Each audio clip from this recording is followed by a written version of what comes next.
ఏంటి దారి పొడవునా పౌడర్ చల్లుంది? క్లీన్ చేయమని చెప్పాను సార్. అన్నట్టు నా వెనకే వస్తున్న ఇద్దరు పోలీసుల్ని ఎలాగోలా నా కళ్ళకు కనిపించకుండా మాయించి.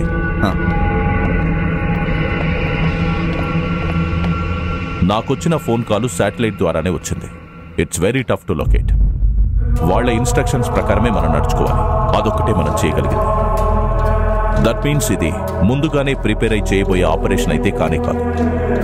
వాళ్ళ ఇన్స్ట్రక్షన్స్ ఫాలో అవుతూ మన ఆపరేషన్లో మార్పులు చేయాలి. నాకు బ్యాకప్ చేసేవాళ్లే కావాలి, హీరోయిజం చూపించేవాళ్ళొద్దు. ఒక చిన్న పిల్లోడి ప్రాణానికి సంబంధించింది. ఒకరి ప్రాణం కాదు, ఇద్దరి ప్రాణాలు.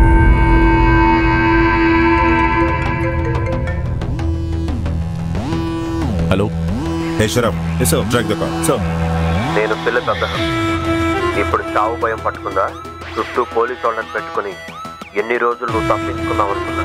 ఒక రోజు చావు నిన్ను వెతుక్కుంటూ నీ దగ్గరికి వస్తుంది.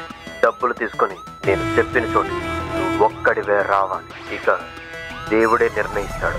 మనిద్దరిలో తెలివైన వాడెవరు? ఫిలిప్పే.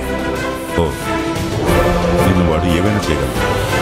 మనం వేరే ప్లాన్ వేద్దాం. వద్దు సార్, నేనే వెళ్తాను. మాలో ఎవరు బ్రతికుండాలో దేవుడే నిర్ణయిస్తాడు.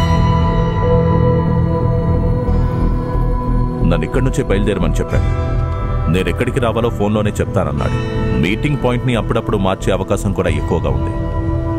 జైలు ఖైదీ కాబట్టి బాబుని దాచిపెట్టడానికి ఖచ్చితంగా ఒక వెహికల్నే వాడుంటాడు. వెంటనే మనం సిటీ మొత్తంలో సస్పీషియస్గా తిరుగుతున్న అన్ని వెహికల్స్ని చెక్ చేయాలి.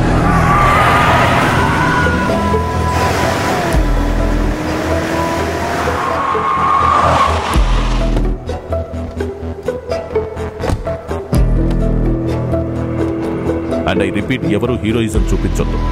డబ్బు చేయి మారి బాబు సేఫ్ అని తెలిసేంత వరకు ఎవరు ఎలాంటి సాహసాలు చేయొద్దు.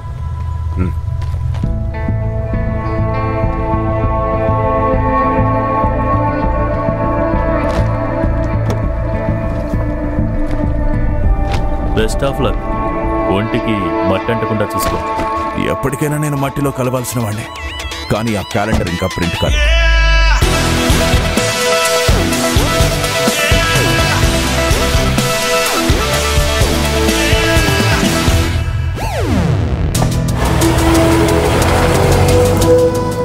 డెరిక్ కార్లో ఉండి మాట్లాడే మాటలు మనం వినొచ్చా? వినొచ్చు సార్.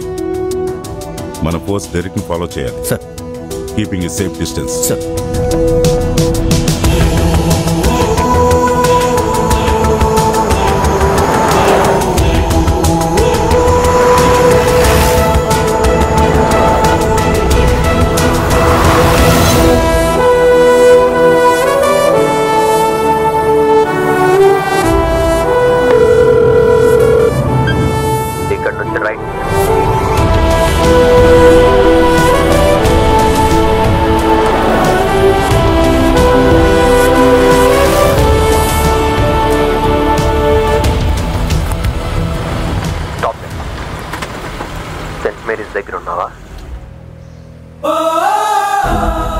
ఇక్కడే నేను నీ చేతులు పట్టుకొని నడిచాను.